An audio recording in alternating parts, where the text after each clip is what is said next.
the growth is going to be exponential. It's going to be exponential, and especially when it becomes a liberating machine, right? One where we have the tools to create a parallel system that people can finally opt out of the dreary 9-to-5 life, when people can actually opt out and say, no, I have another thing to go to. I have another safe place to exist, and have my needs met. The old world is ending. And we have the opportunity to rethink everything. This is a show about the systemic problems in our world. And the real solutions we have today. To transition from an apocalyptic storm of war, scarcity, and ecological collapse. To create an abundantly advanced, collaborative society. That sustains all life. You may think it's an impossible dream. But the alternative is an inevitable nightmare. We're your hosts, Matt Holton, Amanda Smith, and Zachary Marlowe.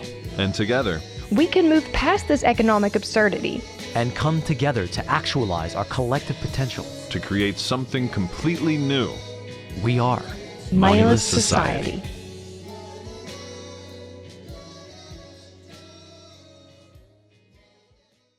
All right. Welcome, everybody. This is a little bit of a change of pace today. I'll be hosting the show with Amanda, our other beloved co-host and co-founder of Moneyless Society. My name's Ev. I am the internal coordinator for our media and messaging circle, and we're kind of changing things up a little bit with the show these days. We're trying to introduce you guys more to like Moneyless Society beyond the podcast. Like, what are we actually doing outside of that? So we're going to be doing more episodes where we bring in like other members from other volunteers from Moneyless Society and talking about how things work, what we're doing.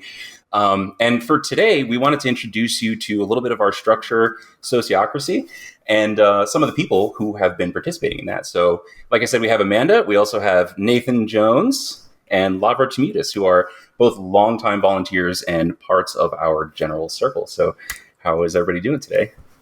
Not bad. Great. Feeling good. Hello. I'm so glad to be here in this room with all of you and for the world to get to see, presumably the world to get to see the faces and the personalities and the energy behind what MoSo is and what we've been working on and achieving for years now. Yeah, multiple years. Yeah, it's crazy to think. I mean, I've only been involved for, I think, like a year and a half, almost 2. But I know you guys have been at it for a while. And let's start by just kind of like getting that from each of you. So like, how you originally found MoSo, how long you've been involved, what you're involved in now. So let's start with Lavra. I was going to help clean up some links on the website after basically looking around for a place to publish an article about why we shouldn't need to pay to be alive. And Moneyless Society, like, I saw the website and I started looking through the content and it vibed, it matched everything I was trying to do, but in a way that was like the right kind of ideologically flexible.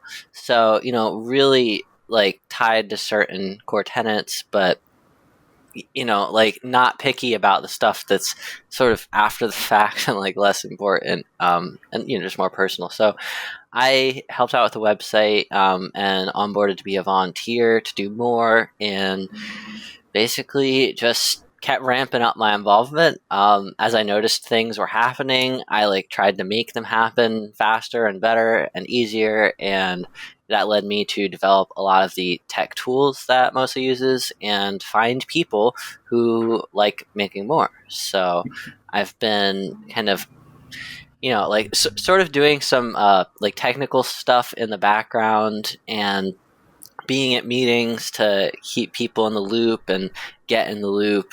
But lately it's been kind of, I'm watching the next generation take up the mantle and do their thing. Like I'm watching someone in the Technomancy circle, they're like doing basically the level of development that I was in like a totally different direction. And, I can only imagine what it's going to turn into. So it's been already a very long, like windy journey. And I'm sure that it's going to get twice as much so as it gets to be like, we're doing bigger stuff, which it feels like. even windier. Yeah, absolutely. And that was one of the cool things I learned early on about the technomancy circle is it's not just IT. It's like it is envisioning how technology takes us through the transition. How it assists us getting there. So Lavra's been huge in leading that, innovating there. Getting us in spaces that help our work move along more smoothly. So super duper appreciated. Nathan, let's introduce you, my friend. Yeah. Let's see. I think I've been volunteering for like 2.5 years now, maybe more. I don't know. There was no anniversary date, but yeah, I really got involved right when COVID happened, and I just saw how fucked up the world was, and specifically, like, I was really, really blown away by the fact that everybody just got stipends and were like paid to exist, and I was like, hold on a second, like we're propping up this structure artificially, and that was a really, really big awakening for me. And I had been seeing the memes, the hot memes fresh off the press, and just seeing that the org was really really aligned and was speaking to a lot of the concerns that I was seeing and feeling and everything like that. And then there was like a call to like, hey, let's get some volunteers, let's get people involved. And I was like, yeah, let's do that. And hopped on a call and kind of started getting to know everybody, dipping my feet and everything like that. And, I was just kind of interested, trying to get to know people, trying to find comfort in, sort of like an online community and everything like that. And it wasn't until about a year and a half, no, maybe 2 years ago, a little over 2 years ago, I actually got arrested for the cultivation and alleged distribution of psilocybin mushrooms. And like when I was actually in jail, like experiencing that whole fiasco and just the frustration of the punitive system, I actually remember feeling very powerfully like, okay, this can either break me or this can like push me forward. And the thing that motivated me was thinking like, I want to push forward more in Moneyless Society, because I saw how like it was the epicenter of all of these other problems that I was experiencing and witnessing and things like that. And so I feel like it was after that moment that I really, really got interested in pushing forward for getting us organized via sociocracy. Because before that, we had decided, we'd like talked about it and been like, yeah, let's like actually use sociocracy. This is going to be interesting. And it wasn't until after that point when I was like, no, let's activate this shit. Let's make it happen. That I felt like I was the most activated and ready to make things happen. And I guess the rest will be history, right? It's the whole let it radicalize you rather than lead you to despair, right? In motion. Love that. Yes, exactly. yes. History in the making. What a wonderful note to end on.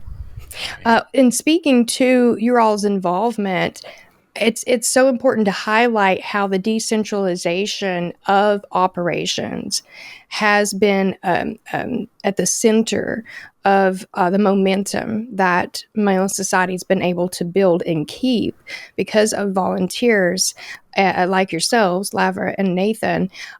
Skills were brought to the table, energy was brought to the table, a sheer force to make this thing happen entered into our spaces. And with parameters and autonomy, you all were able to build from there. And here we are today to talk about that with our audience and community. Yeah, I was gonna say, man, obviously we've met you a little bit on the Kentucky retreat episode we did a little while back, but I was hoping you could speak a little bit to like basically how Moneyless Society, just briefly, like, is trying to utilize the things that we talk about to build some examples, to build some alternatives. The goal of decentralized power. What are we hoping to do there? Well, obviously, to empower those who have been disempowered and disenfranchised by the effects of systemic failure set forth by design of the system that we're all a slave to.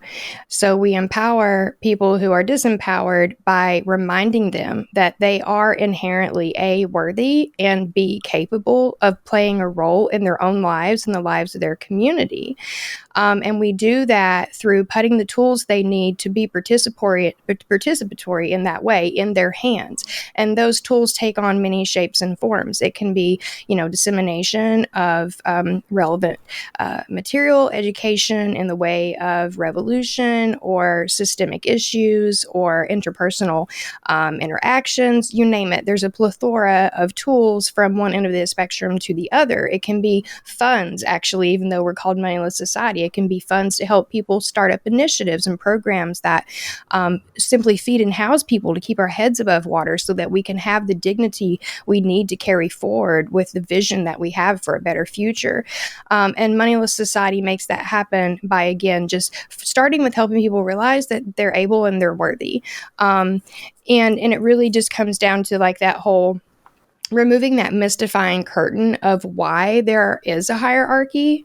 And again, just letting people know that we are each other's most valuable resource, which is something that I repeat without shame any chance I get, because that's the thing, that's the concept that's been obscured from us probably the most through having to pay to interact with people and receive services and get goods. We forget that we are a resource to each other.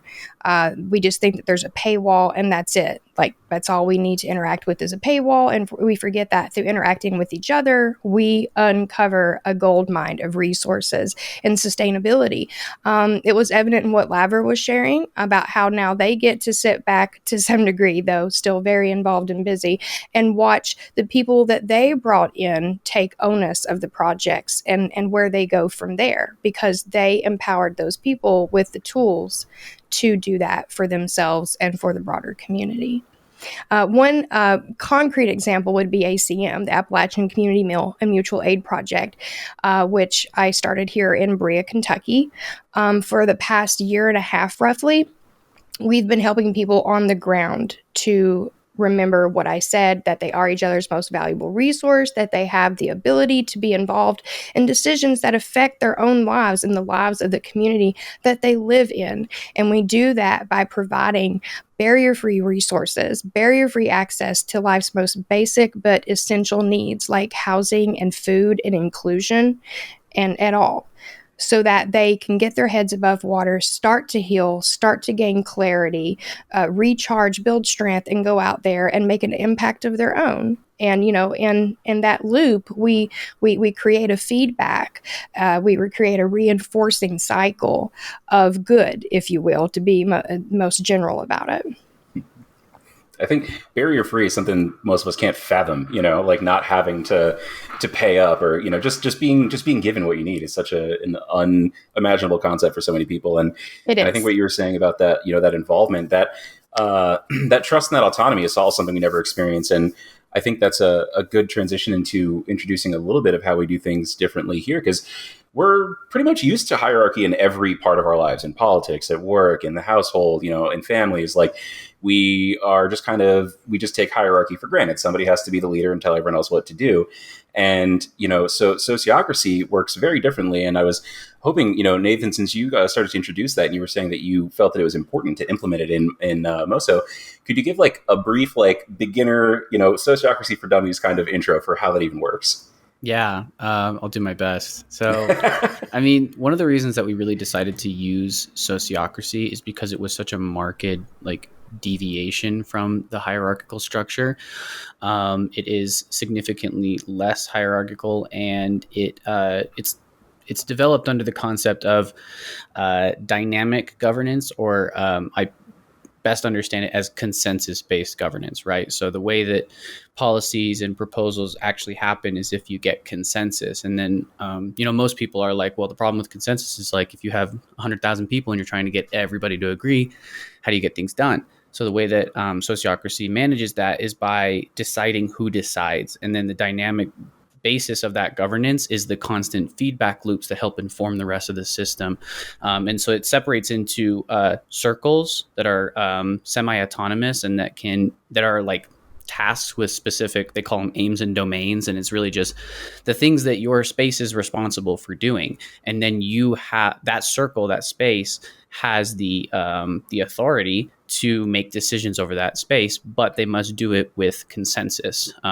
So, and then the way that it is semi-autonomous, or that it is integrated with the rest of the system, is through, they call them double linking roles, where you have like representatives from other circles being in these discussions, in these consensus-based meetings, so that their circles have to have some form of consent in order to, accept and move forward with these proposals. And I think my favorite thing about sociocracy is just the fluidity of all of that, especially the concept of consent, because safe enough to try is how they define consent. And that is such a freeing definition for me, because there's times where I'm like, I don't like this proposal. This is something that I don't really think we should do, but everybody else is talking about it. I'm hearing a lot of good points, and I'm like, you know what? This is safe enough to try. And that's where that dynamic basis comes in, because we can try it, we can implement it, and then we can come back later and say, okay, that was a fuck up. Or we can be like, actually, I was totally wrong. This is great. I'm seeing a lot of things. We can tweak this here and there. And it's just a really fluid way to move forward. And it really balances the issues that we see in terms of like having a top-down hierarchy, where somebody who is at the top of the pyramid, who has no idea how the actual work is being done, but simply wants to see results, is going through and forcing everybody to comply with whatever it is they want, instead of getting consensus. And the structure is set up in such a way that it is necessary for it. And I wanted to provide a little bit of context on just like why we decided to use that. As I mentioned, it was a marked difference from being hierarchical, but at the same time, we really wanted to ensure that when we are making decisions that affect people, those people are involved in the decisions. That was a very, very important part of it, right? Like, we didn't want anyone who's needing to do the actual labor being forced into doing something that they don't understand why, or have no actual clarification on what needed to be done in the first place, or what results were trying to be achieved. So I hope that's a good enough overview, because obviously we could dig into it for hours. I think doing an episode or 3 on it, wouldn't you say? Yeah. One other thing I just wanted to say is that we realized that we needed a way to structure the organization, right? We've been focusing so heavily on organizing lately. That's been a lot of our labor right now, is getting ourselves organized so that we can start achieving our goals. And I feel really confident that we're getting to the point where it's like we're choosing projects and we're saying let's do them, because we feel confident with the structure we've put up. There's a lot to be said for that level of confidence in the structure itself. But again, another rabbit hole. The fact that we've arrived at a point where we can confidently say, okay, let's take this on. We believe with all the work we've already done that we can see it through to an effective end. That's kind of a big achievement because of, the learning journey that we've all been through and been down together. You pretty much reiterated what I was going to say when I put my hand up. I always think of what I wanted to say or should have said after the fact. And in my response to Ev, I didn't feel that I fully clarified what we're doing at MoSo and how in the way of decentralizing power per se. And I think that you did explain it very well, Nathan. It's essentially distributing the tools and the onus and the autonomy evenly, horizontally structured, basically, to a great degree, so that everyone gets to have that participation insofar as they are informed and capable. And no longer then is the power and the tools condensed into a few hands or one person's hands, through which creates a bottleneck and nothing can happen. And while we do have to be very careful about the pace at which we approach things and try to achieve things, I think we'd all agree that we would see better and quicker results all across the board of our socioeconomic environment if people were doing this like open source type collaboration that we're essentially executing here. Yeah, it makes me think, Lavra, I would love to hear more about what you were saying about like how the, efficiency grows as, one person isn't required to do all of the work. I mean, that's what has your experience been with sociocracy so far? And how have you seen, that ability for people to take initiative and get involved and like do work in the way that they see fit?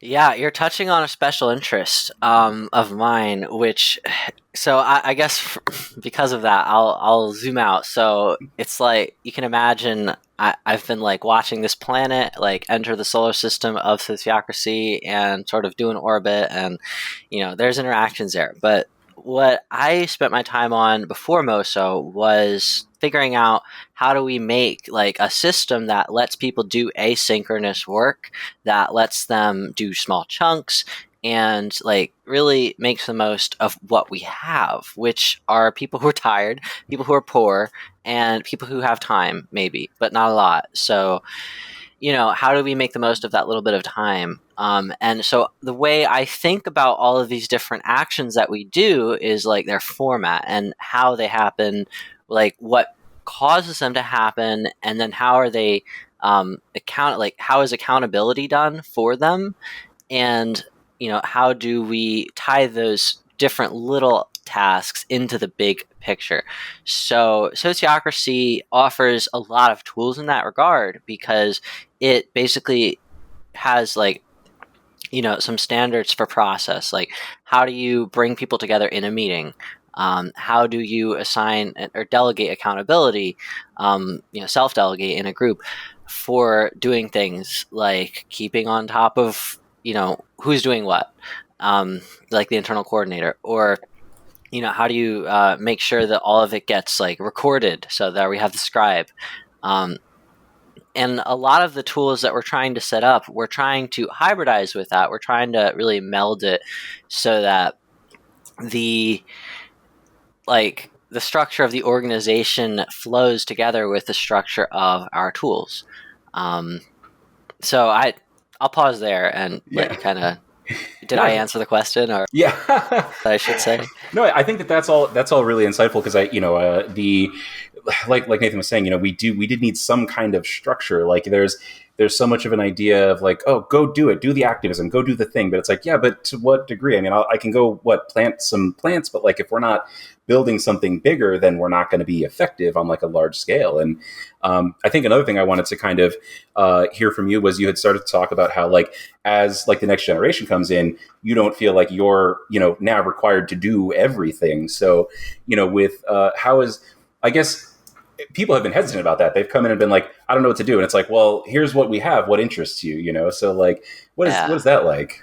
Yeah. So the way I see it, and I have like strong feelings about like the state of things right now, which is that, we're in a learning period, we're in an adopting period, and I'm seeing some like friction that I'm going to attribute to like a few things. Like I can't blame any one thing, any force or person, but it does seem like there's too much on the table, and like what we need help with is like refining, like, okay, how do we take all of this mess of stuff and like cohere it into some long-term plans, and like how do we figure out where each person fits best. So like personally, like I want to set I am motivated to set up a system where people can jump in and like just filter by their own criteria. So like have their own like, I have this skill set, I have these hobbies, and whatever it actually looks like,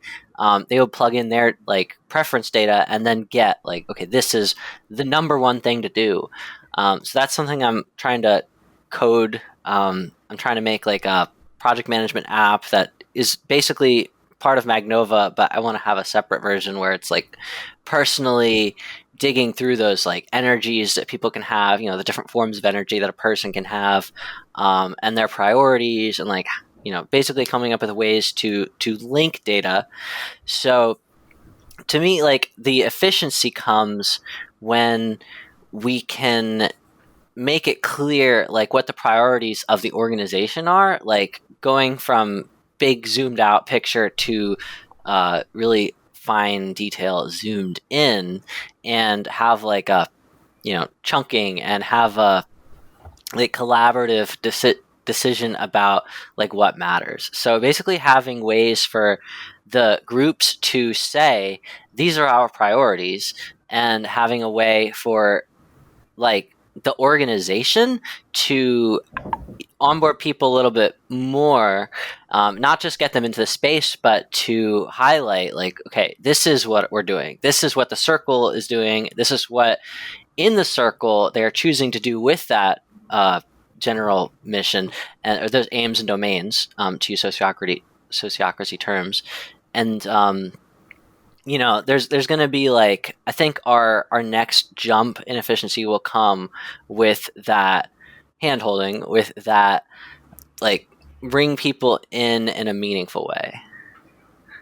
Because we have a lot of work, but everyone's like, well, what's first? And if they don't know, even if they know, like, what's first, it's still like, okay, I don't know how to do that, or I don't know if I'm allowed or supposed to do that. Like, when's someone going to jump in? So basically, coming up with the culture, I think, is what Moneyless Society is figuring out. I think that's one of the big, like, societal scale things that we're doing, which is rebuilding that culture of people wanting to help out and, like, finding the things, actually searching for the things that are for them to do as decided by them. Love that. I love that you touched on Magnova, because that's why I wanted to jump in and say, hey, that sounds like Magnova. We must go down that rabbit hole ASAP, if not in this episode, very, very soon. We've done one on it, by the way, for listeners and watchers out there. Look back through our other videos, but it would not hurt to repeat. And then in response to what Ev asked, I think it's helpful and important also to point out, in regards to you not having Lavra to do all the work yourself any longer, because of the nature of this culture that we're working to cultivate, and just, like, the benefits of it are, we get to, the system would term it pass the buck, but what we see it as, and what it really is, again, is work in this open source way, this truly collaborative way. So everyone who becomes involved gets to pick up a piece of the puzzle and work on it themselves, versus you, in the technomancy space per se, having to wear the heavy crown of leadership in that space. So I think that is just one of the most important perks to talk about when it comes to how we're operating and building out these anti-system systems, if you will. We are focusing largely on being sure that not only are the tasks efficient in the sense that everyone has a little piece of the puzzle to work on, but there is no top-down structure insofar that it prevents people from being able to make decisions and, gain that exponential ground on improvements and enhancements of the things that we're trying to do, because there's nobody there to say you can or can't, outside of, whatever shared values and ethics that we've consented to abiding by for the greater good. Yeah. That's probably a good thing to get into at some point too, is our shared values and stuff. But Nathan, I know you had something to say. Yeah. One of the things that I love that Lavra pointed out is just that even though we've organized our governance structure and we've been working tirelessly on getting that set up, like, there's still friction, there's still issues, there's still things that we're having to fix, because I think one of the, like, a personal revelation that I've had is just that governance is one piece of a new society, right? And even though it's a big one that a lot of us were really interested to explore and understand, sociocracy as a governance tool is just a tool. It is just a single system in a society, in an ecosystem of tools. And so we're like, it's fun to be at this spot where we're expanding outward. And what I love about what Lavra described and what they're working on specifically is just like, building the tools for people to be able to hop in and filter in, like, oh, okay, these are the things that I can do. These are the things I'm interested in. And here's exactly where I can plug in. There are the projects that I can work on and things like that. Because I think that as we've been going along through this journey of setting up the governance structure of this org, all of us are very systems minded. It's what drew us to a Moneyless Society. And that means that we have a very high level, big picture view at all times. And we can almost, like, see the vision. We can almost see the end point where it's like, yes, it's this beautiful society where you don't need like you can hop in and help wherever you want. And you have a system that's set up so that you can make sure that no one is becoming a, tyrannical leader or hierarchical dictator or whatever. but then we're still mired in the existing structures, the existing assumptions and cultural programmings and things like that, and we're still figuring it out. But what I love is just that working with this group of people, we are minded and focused on the end goal, and like the ability that Lavra was describing, to be able for them to step away from spending all their time making governance documents and sitting there like organizing our Google Drive and stuff like that. Like that ability is what is finally coming to fruition, where Lavra can do the thing that they're trying to build, which is like, how do people plug into the things that they're genuinely interested and good at doing? And seeing that progress is just like really, really promising, and something I just wanted to highlight again. Yeah. Might I piggyback off that real quick? Of course. And what you were saying there, Nathan, it sounded like you were describing to some degree contributionism or contributism. I'm not even sure what the ism is. There's so many isms out there. And this, I swear, is not an intentional shameless plug, but it reminds me of the update that I wrote yesterday on my Ko-Fi, and it's all about contributionism. And so essentially, everything, it seems that we will not be able to reach this visionary goal that we all share to a great degree unless we're all working in synergy, toward this goal. And so the more people, the merrier, the more projects happening, the merrier, and so on and so forth. But like Lavra touched on, it does create a bit of chaos and makes it hard to like hone in on what to do and how to do it. But with these tools that they are able to make come to fruition because of how we've been operating thus far, and thus them having the ability and the time to work on them, we reach a place where the level of contribution becomes greater than the level of extraction. I think that might be one of the milestones that we're looking for when, Nathan, you say that there seems to be this point in our heads where we envision that we've made it. Like, okay, this is it. This is the community that we wanted to build.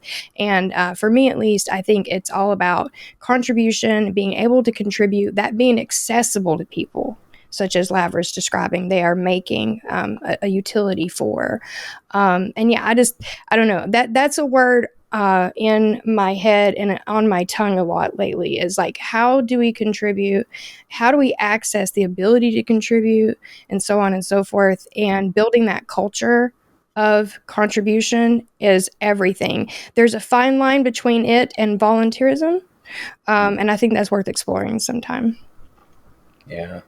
Yeah, I think something that a few of you have said that keeps standing out to me is the idea that like everybody has an interest that is valuable. Everyone has a skill that is valuable. And, you would be surprised like how many people come in or join our chats or our channels or they on board to volunteer and they don't think that their skills are useful. They don't think they know anything. They're like, I don't have any useful skills. It's like, well, do you know how to do an Excel doc? Do you know how to like I don't know, talk to people? Because like these are all things that are needed. And one of the cool things about our varied circles is that they all do have such differing skill sets, and people can come in and contribute, like Amanda is saying.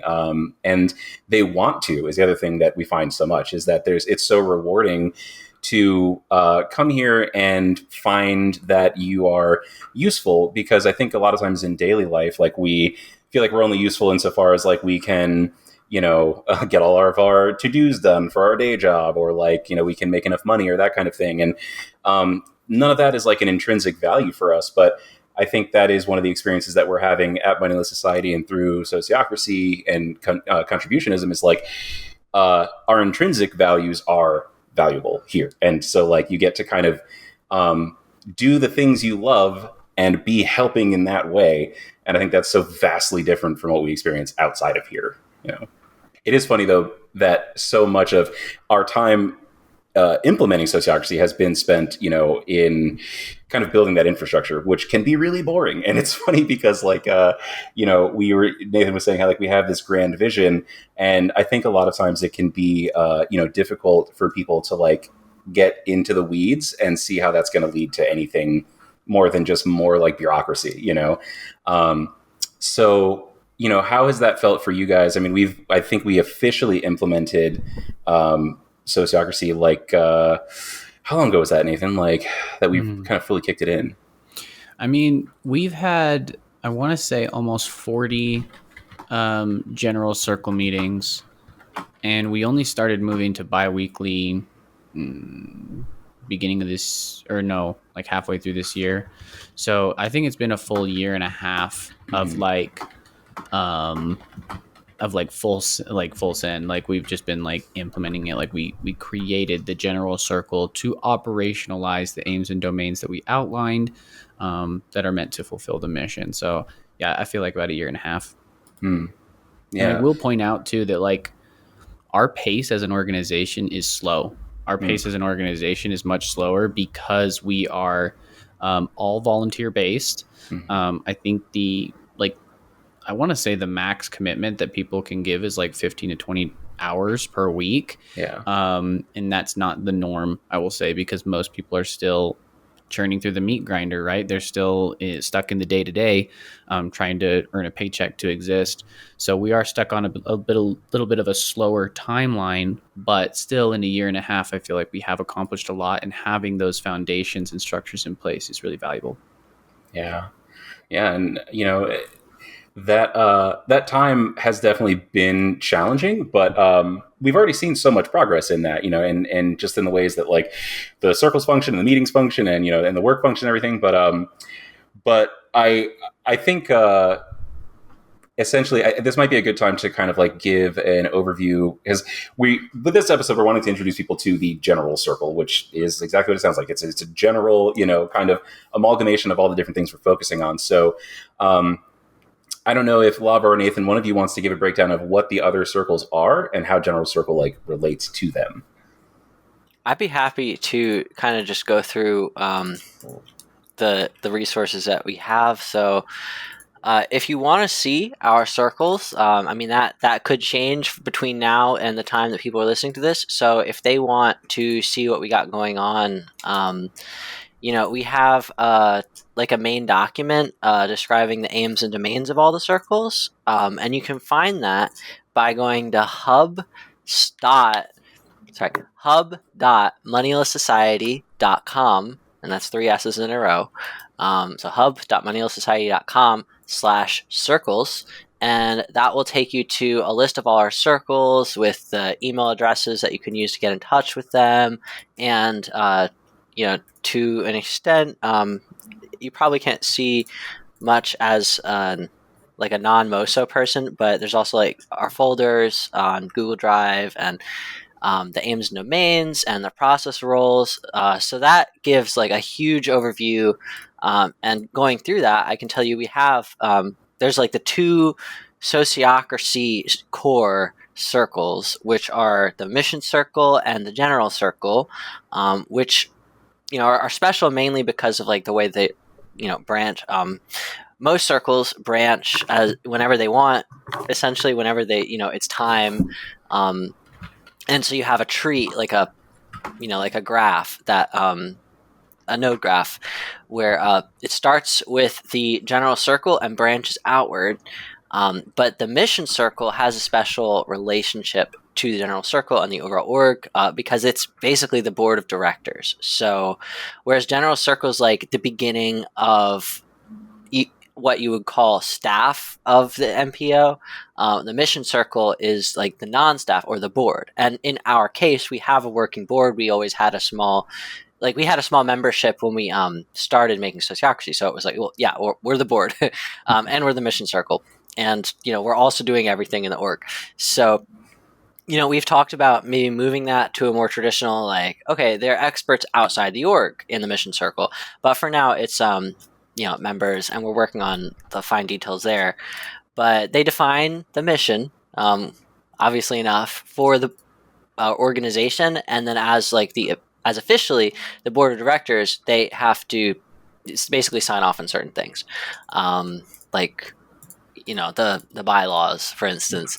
Now, the general circle, the group that we're talking about today, is the one that coordinates and delegates. So we take the general mission of Moneyless Society, and at the beginning of the general circle's existence, it came up with a list of aims and domains for circles to have.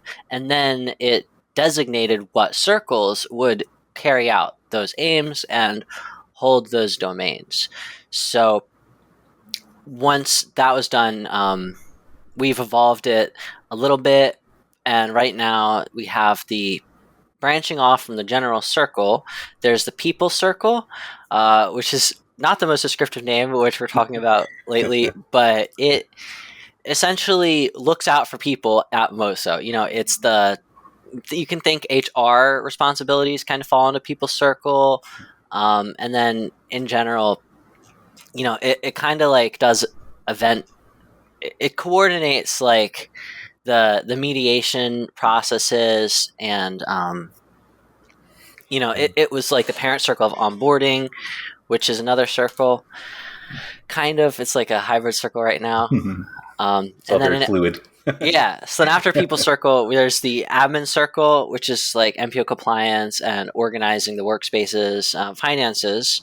And that's a parent circle of the grants and fundraising circle, which is actually very active, especially for kind of getting like grant proposals written for Appalachian Community Meal Project, which Amanda could say a lot about. You're very present in that space. And there are a few other people who are very present in that space too, which is just so fun. And then we have the media and messaging circle. Ev, you'd be able to speak about that.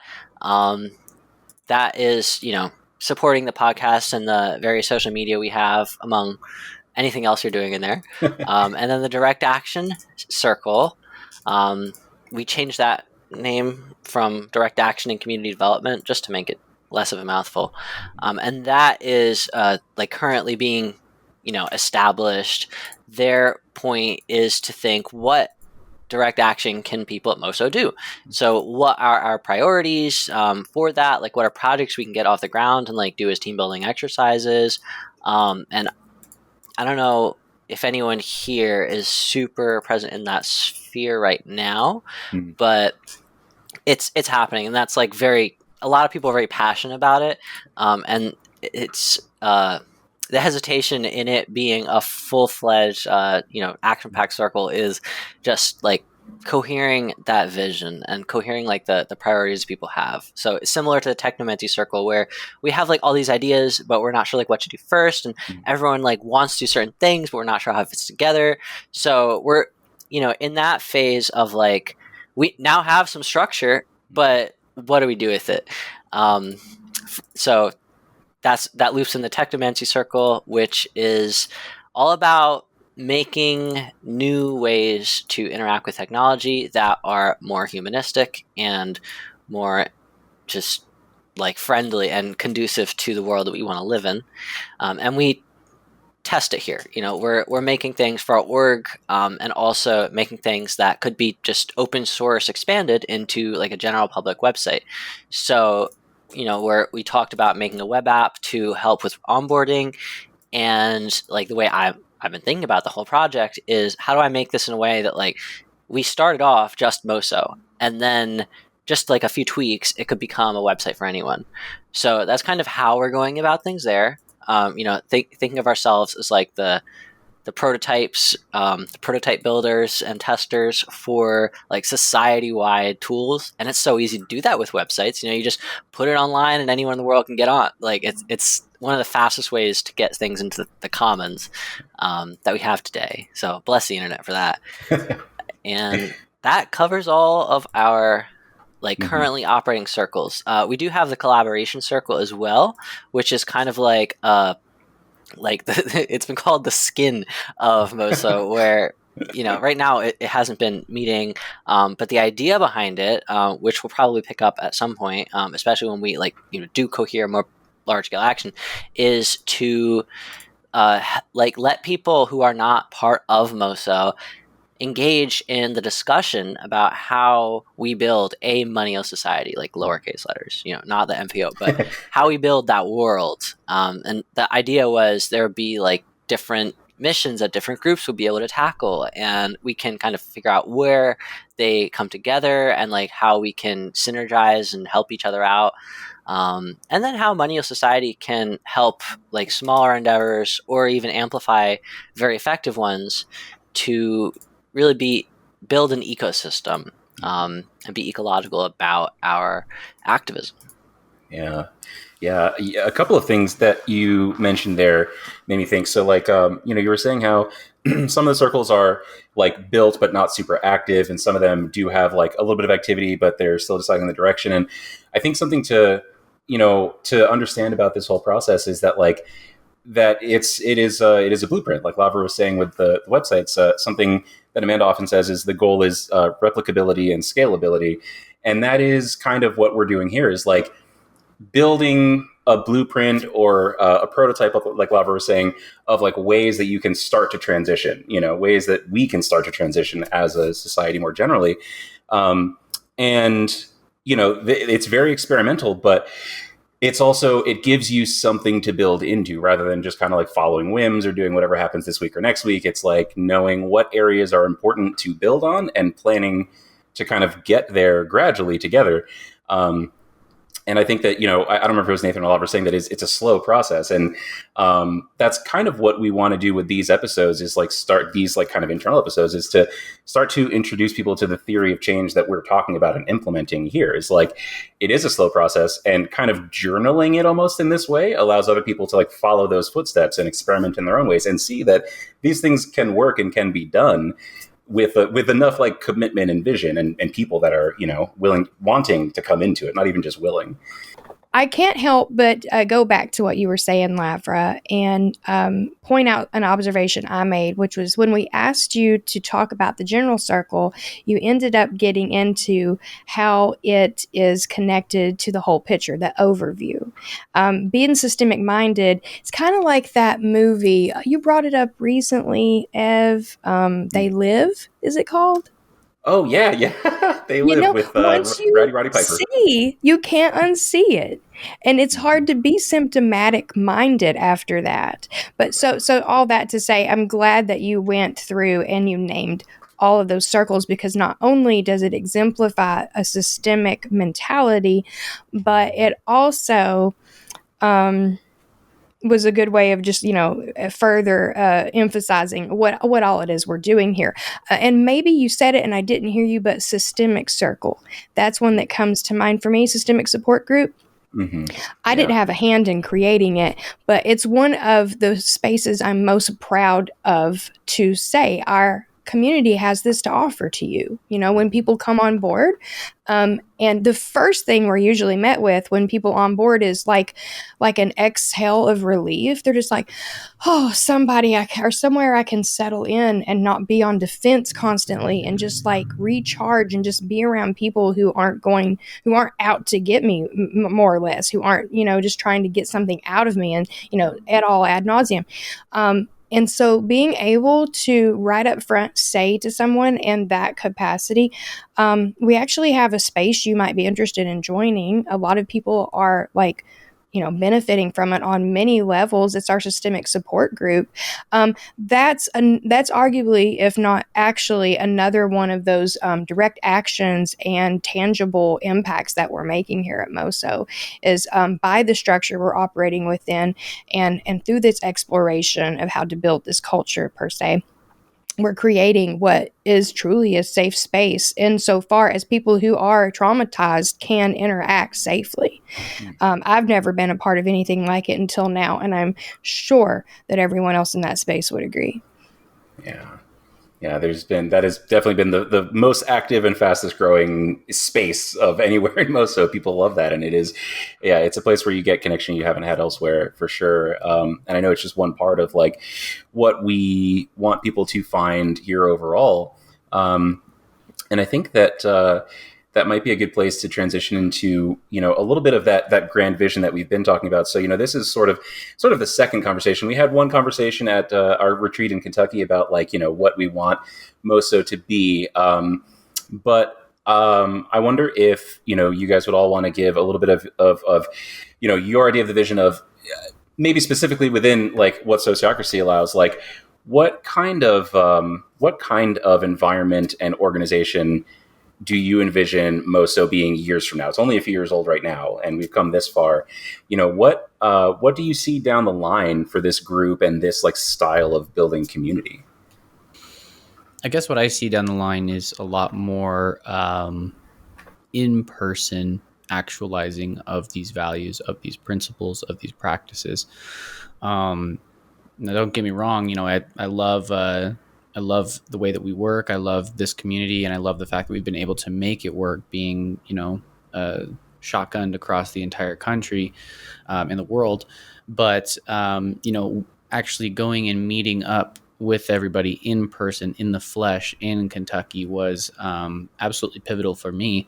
And it made me realize that a lot of the things that we are configuring and planning and putting together are going to be a lot easier to finesse and fine tune when we're actually in person activating our goals. And the primary goal, in my opinion, is developing that barrier-free access, right? So that we can render money obsolete. And so I think the more that we are actualizing these types of patterns and practices and systems in person, it's going to be easier to share resources. It's going to be significantly easier because we need help sharing tangible resources. Like Lavra was mentioning that the internet is a fantastic place for the commons, and it certainly is in terms of information for sure, right?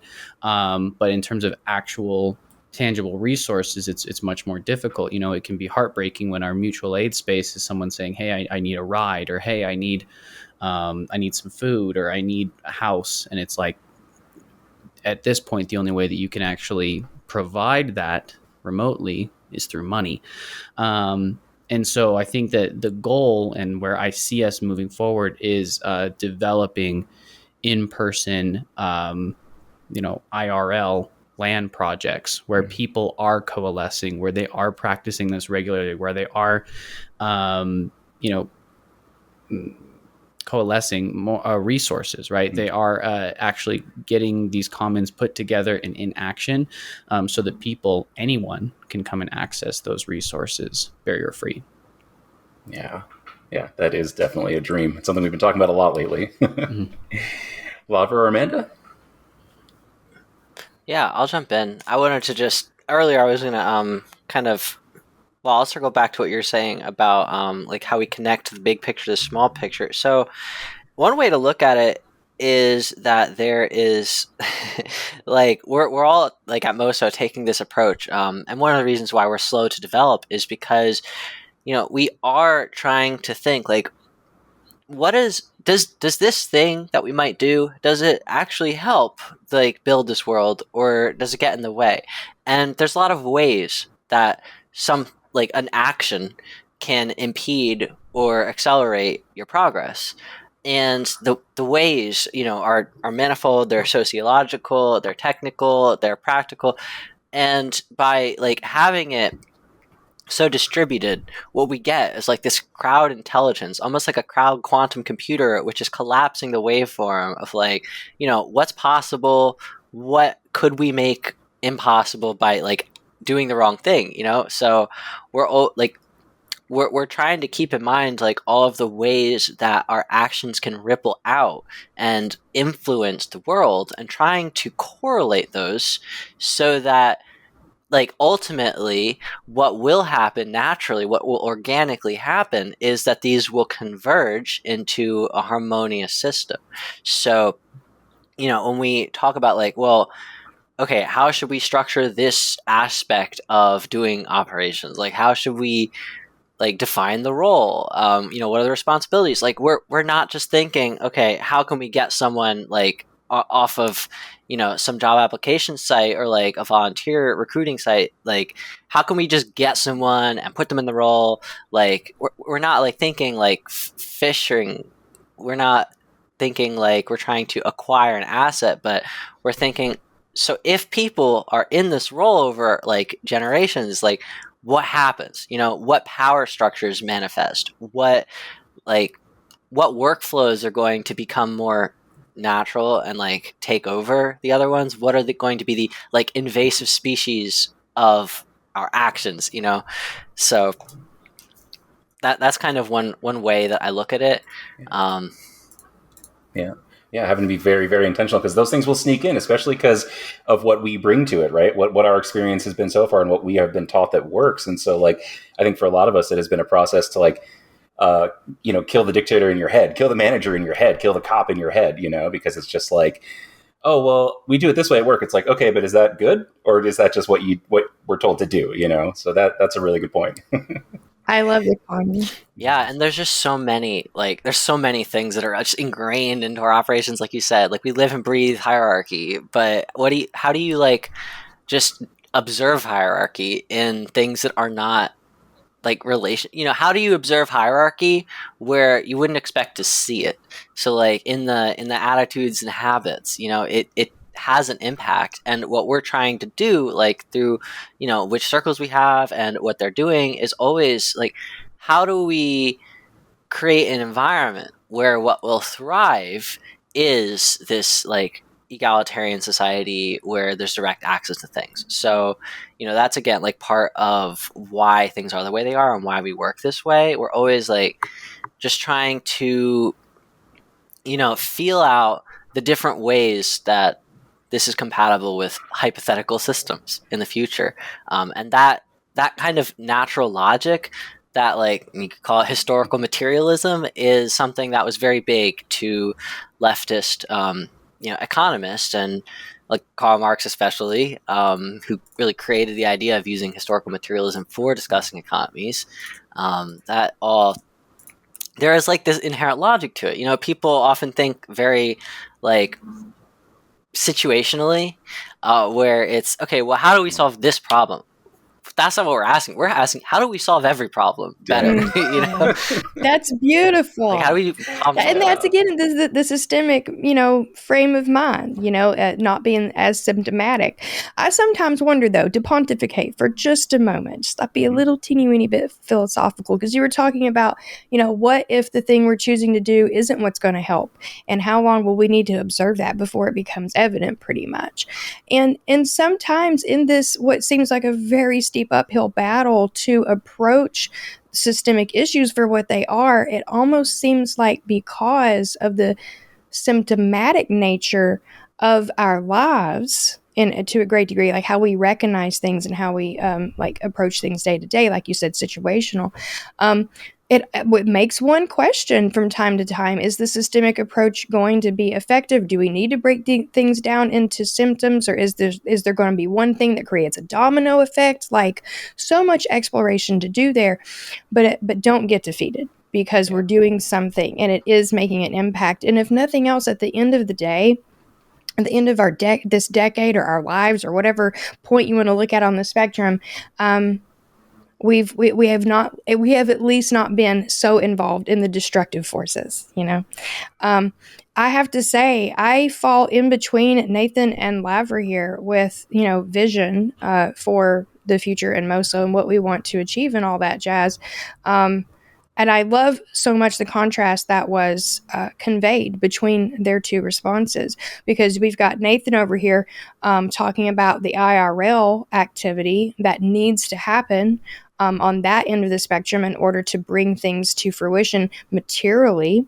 And then we have Lavra over here on the other end of the spectrum, arguably talking about how, being in the weeds and the trenches of figuring out all of those little pontification points, if you will, all these little nuances and caveats, and experimenting, and kind of just doing this huge social science experiment. And so I like having my foot on both sides of that line, and that definitely has its pros and cons, but I must say I too have been leaning very much toward the IRL activity, and that serving as a way to help us have spaces in which we can interface in real time with each other to do things, to work things out, such as Lavra was speaking to. So the term we've been using amongst ourselves in our conversations is living lab. That was delivered to me by one of our other comrades and colleagues, Janique. And I love the term because it really speaks to the fact that once we can get some land under our belt and what others would call maybe like a hippie commune or intentional community, but essentially like a space to ideate personally, like I was saying, I think it could only give way to even more exponential improvements and innovations, because we would then have the assets, the resources, the time, and the space to work together on these things versus trying to make this virtual environment work for us, so consistently. And obviously it does to some degree, because here we are today. But yeah, I very much want to see the land project thing happen so that we can see more of that weedy work happen, where we're like getting into the thick of it and figuring these things out, parsing all these things out. And also really quickly, and then I will turn it over to Nathan. It is important, I think, also to touch a little bit more on the whole like hippie / intentional community thing versus what we're trying to achieve, which is to have a living space and an ideation and innovative space for MoSoers and anyone in this movement, and I'm using that term loosely, to have refuge, to have respite, to have the materials in hand, the tools, again, speak to the tools, to make these things happen. And so what that makes the space is so much more than some, hippie commune or utopia, as it's so derogatorily referred to. It is, as Janique said, a living lab, a place where we can come together and build these things versus just have, like smoke pot and have parties and live for free per se. Very important distinction to make, and I hope we do an episode on that really soon too. Yeah, absolutely. Sorry, I hope I didn't cut you off. You had the same thought we all did. Yeah. No, I wanted to really dive into that. The idea of the living lab, but specifically just having like more time and space practicing these ideas. That's honestly that's been the hardest part for me. One of my biggest goals for this year. I had two big goals for this year. The first one was to meet as many MoSoers in the flesh as possible. And that was achieved by going to the retreat in Kentucky, and was so worth it and exactly what I was hoping for. Lots of hugs. And then, great hugs. Lots of fantastic hugs. And the other goal was to get 2 to 3 members fully sustained by the movement so that they could put their passions to this movement full time, in a sense, so that we're no longer scraping for hours that people are usually exhausted coming from, selling their labor to some other corporation or selling their labor just trying to exist and survive. And so our hard, it's hard to still show up, even though we are, and we're still effective. Like, I wholeheartedly agree with what Amanda's saying, where if we have spaces and people who are able to ideate and practice all of this full time with their full energy, because they love it and because they enjoy it and are motivated by it, the growth is going to be exponential. It's going to be exponential, especially when it becomes a liberating machine, right? One where we have the tools to create a parallel system that people can finally opt out of the dreary 9-to-5 life, when people can actually opt out and say, no, I have another thing to go to. I have another safe place to exist, and have my needs met. That's the ultimate goal, right? And I think if we can just get one space with some awesome people in there, getting the practices going and ideating and making it all happen, like I really believe that exponential growth will happen. And I think that's where I'm putting most of my focus, right? We're trying to transmute the resources or the access to resources from our current system into the new system so that we can build better access to liberate more and more people. Yeah, I think that is probably the dream of almost every single person who comes into our orbit and gets involved here, is like having an alternative, having something else to do, a different place to go, not having to survive the grind every day. And I'm sure that's why a lot of people are listening to this show as well, is just to not only get some commiseration, but to hear some ideas about like what else is even possible. So we're definitely going to be talking about that more in coming episodes. We're still going to have lots of, external guests with like amazing insights to topics that will blow your mind and just expand it in ways that you couldn't imagine, things you didn't know existed. But, in talking to the people that are here in the organization, you can kind of see a little bit of like what we're trying to give is like our theory of change, is like our process for how do we make the steps, how do we build the stepping stones to like get somewhere else that isn't this hellscape. So amen to that. So I don't know if there was anything else that you wanted to include, Amanda, or any closing thoughts that you had, or you guys either. Oh gosh, I'm putting me on the spot. Where do I start? Like I've really gotten into the whole systemic lens since we've been on this podcast and this conversation, and it can be so hard to narrow it down. As I often check in and check out of our sociocratic meetings, I would share in suit. I am excited and grateful. That's the thing that I say in every meeting. It doesn't matter what kind of day I'm having. It doesn't matter how the meeting went. It doesn't matter where we're at on our project trajectory. I full-heartedly feel excited and grateful in every interaction and thereafter, because it is like an oasis in a desert. Moneyless Society, not to like set it forth like some kind of, heaven or, to sound all culty or whatever. But it is so incredibly recharging to be a part of these spaces, largely in part because of the people who are involved in them, like Nathan and Lavra and Ev and Janique and Tomas and Heather and Rich and Jade. And I can keep going and going. What I observe is not just a room full of people that are chattering back and forth about their ideas or their traumas or so on and so forth. I have observed and experienced being involved in life-changing and world-changing conversations and projects with the most exceptional people I've ever encountered in my life. And that's saying a lot, because I've met a lot of people and I've been down a lot of roads. And this by far is the shining example of the path that I want to be on. So I guess all that to say, thank you all for being here, Nathan, Lavra, and I'll thank Ev too, even though we're co-hosts, because Ev is killing it over in social media and really saved the day when my life started to kind of crumble, and somebody else needed to pick up that torch and run with it, and they have. So yeah, I'll stop rambling, but all that to say, my checkout in the spirit of talking about sociocratic meetings and structure and stuff is, as always, I'm excited and grateful, and especially for you all here today. Oh, feeling goes both ways, friend. Nathan? Yeah, I just kind of wanted to piggyback off of exactly what Amanda's saying. I actually wear another hat in this org as like helping with like mediation protocols and stuff like that. The people circle is where my heart belongs, but a lot of my time is spent sort of like organizing the org, helping out with admin and stuff like that.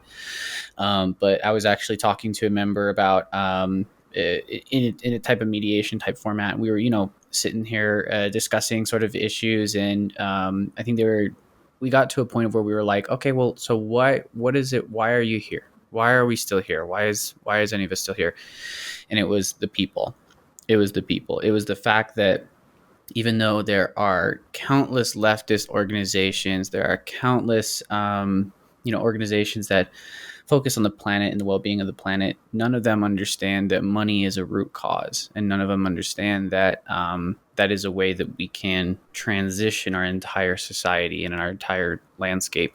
And I think that is extremely palpable and so important, because one of my primary focuses, and I failed to mention this in my introduction to myself, but I also, reached this point of Moneyless Society from my own podcast, The Kindness Rebellion, right, which was focused on building systemic and social and individual change through understanding, love, and kindness. And that was so embraced in this space that it's now impossible for me to leave, because I'm just encountering people who not only see that the entire system, the entire society needs to change, but they know that they themselves also have to change. They know that we all have to change ourselves and grow ourselves in order to see the new society that we want.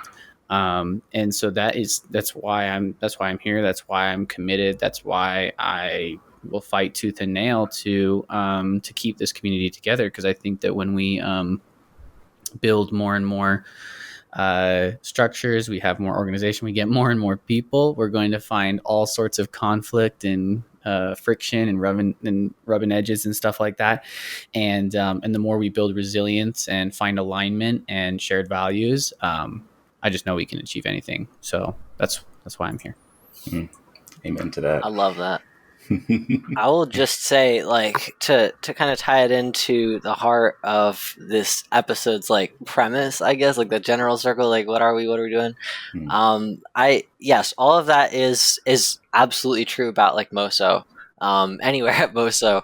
But yeah, what I think is so awesome about like the general circle, and how it changes, it fundamentally changes our nature as an organization. It's a central part of like not just a circle structure, but like theoretically, like it's a central part of how we do non-hierarchical collaboration, because what the general circle is just the people who it's two people from each circle. You know, in an ideal world, we don't necessarily have that every meeting, but it is like the point is you have one person, and we call it the internal coordinator. In sociocracy, it would be called leader, but the internal coordinator and the external coordinator, or the representative in vanilla sociocracy, those two coordinator positions communicate from one circle to the next. So the internal coordinator going from what does the bigger circle need to tell the subcircle, and the external coordinator does the opposite. So they go to the parent circle meetings and they say, well, these are the needs and the updates from our child circle. And what that does is it puts everyone in the general circle on equal footing to just like discuss like how this sector of Moneyless Society is going to be a part of this movement. So that circle is where we get a lot of those like mixed scale conversations where we're bringing together the big picture and the small picture, because we have to figure out things like, well, are we going to use Trello? Are we going to use Taiga? Are we going to use Asana? Like those kind of questions like come to us to really figure out like, well, how would each of those choices influence whether we get the big picture done or not. Like that is our essential whole role, and that's why this conversation, like the whole nature of today's conversation, is very similar to a general circle meeting. It just feels like we're having one, with like a short attendance, but really we are just representing. We are communicating and advocating for the different sectors of life, the different parts of a healthy society that works. And we're trying to demo that. And honestly, we don't know how. Like, we don't know. We have no idea about a lot of things. We are not all experts. And because the core of what brought us together is like this disempowerment, what we get is a lot of like novice and amateur approaches to things that we have to collectively level up. Like we're in like a sort of microcosmic version of like an anarchist school where you are self-directed learning. You could call it Montessori school. There's like different like flavors of this style of education, but we are educating ourselves. We are finding out like, well, if we want to do this, what do we need to learn? Like what skills do we need? So, how do we make good bylaws? Like that was a practical question that turned into like many questions of like, what do we need to learn about like the IRS and NPO compliance and all these things? So by having like all of these different pairs of eyes on like the prize, we can have these different perspectives, like noticing, hey, we need to be better at this. We need to be better at that. And then maybe the person who notices isn't the person who actually, figures it out. But by like having this really advanced sensory system all feeding together into like a core hive brain, we can have lots of processing power like combining into a single decision space.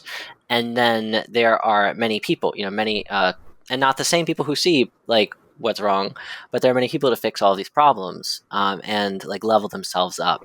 So we, as General Circle, have we're kind of like a rotating membership in theory, but we just rotate positions like what each of us are doing, and it's it's building up a culture. It's building up a really like thriving foundation, I think, where like those human connections, especially the ones that are solidified in real life meetups, like just happened in Houston recently. When the Technomancy Circle had their meeting on Friday, right after there was a Houston meetup, which a bunch of people were going to, which I didn't even know about. It was just spontaneous, but apparently we have a lot of people, and there are like a lot of newer people. So that's just naturally happening, and that's awesome to see. So I guess my closing remark will be like, for people watching this, if you are interested in like that collective processing and bringing like the complex ideas into practical steps, that's where General Circle is. Like, that's what we do. We are, if you want to connect circles, then the General Circle is for you. Like, if you want to be advocating for the interests of Moneyless Society to the circles, or vice versa, if you want to advocate for like how something fits into the overarching vision, that's what General Circle is all about. And that's why, all of us talk like that today, where it's very theoretical and nitty gritty at the same time. So it's just fun. I like that style. And it's going to be interesting to see what happens when there's even more collective knowledge about like these how-to questions and practicality questions. So that, we're loving. If you have like something that we don't have, just bring it.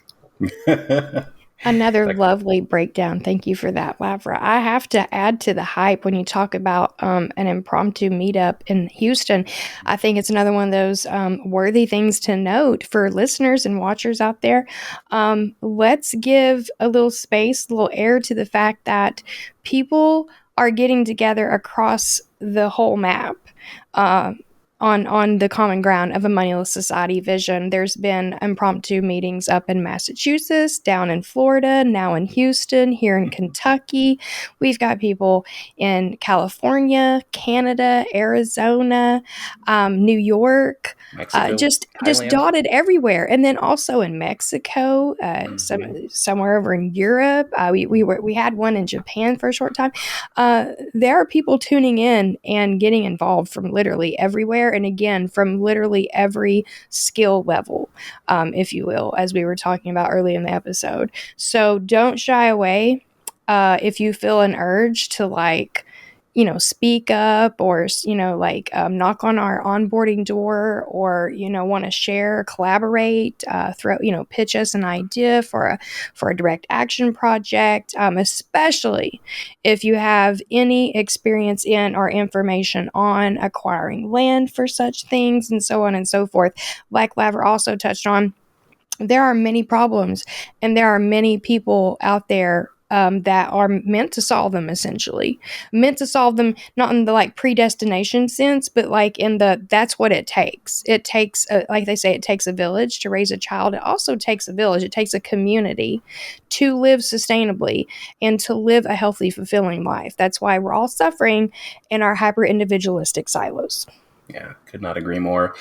Yeah, I hope that all of this kind of, inspires people to, even if you're not going to get involved directly with us, to reach out to find people in your area. Yes. Build your own collectives, find people that are trying to do that and help them, because that is the way that this changes, is that it's not just Moneyless Society scaling, it's just this idea scaling. So, I mean, we're here to help you do that. Right. But if you, don't feel like Moneyless Society is again, we're not trying to centralize anything. Right. We are here to help you do exactly what Ev was talking about, get started in your own area. But if, Moneyless Society, if you don't think you're totally aligned there, or just would rather work locally, then yes, by all means, start locally.